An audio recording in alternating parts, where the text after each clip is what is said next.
Part 1, the Accessible Graphing Calculator, or AGC. Rob, today we would like to see the accessible graphing calculator in action and the Tiger Max Braille embosser, which we want you to illustrate some of the capabilities of both of those tools. I'm especially interested in seeing how the AGC, the Accessible Graphing Calculator, and the Tiger Max can be used in the study of higher level mathematics for blind youngsters, blind students. This is a major problem, major hurdle in the study of mathematics, and the Accessible Graphing Calculator and Tiger Max, in my estimation, are some of the only few tools available to these youngsters and their teachers so that they can master, to be used so they can master upper level mathematics. So I'm going to turn it over to you, and you can illustrate the capabilities of both of these tools, and so go right ahead. Great, thanks Galen. So the AGC, and I'll just bring it up right now, is essentially the accessible equivalent of a handheld graphing calculator for a high school math student.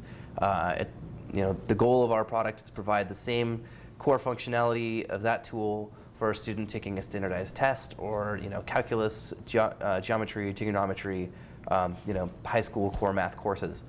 So I'll just do a quick walkthrough of that product so you can get an idea of its functionality.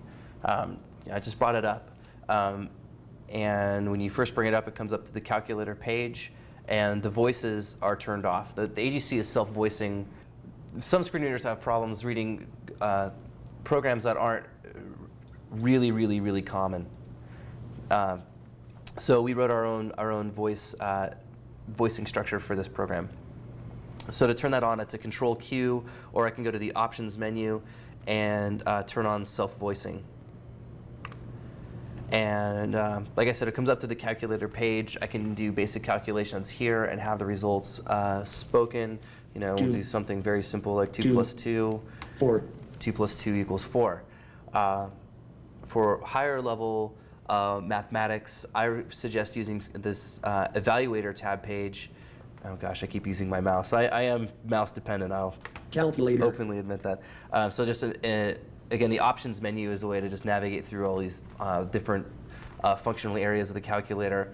Expression. So if I go to the Evaluator expression page, I can type really complicated stuff. 2 plus 2 minus 2 exponent 3. Whatever you would like. Minus 4. I hit enter and the results are there. They're also captured down below here on my expression kind of results page. This is totally accessible. Result expression history. So, expression history, that's an intuitive way of calling it. So then a Control R will read that to me. Expression history. 2 plus 2, 2, cat 3 equals minus 4C underscore L by JHT. And I'm going to cancel that. 0.000. 1 equals 0.000. That's annoying. That's reading the graph that is hidden right now. Below that, and I canceled this out, you'll see a series of constants. You can actually define constants in the expression evaluator for arbitrary things that you would want. Expression. If I want to set a equal to 0.5.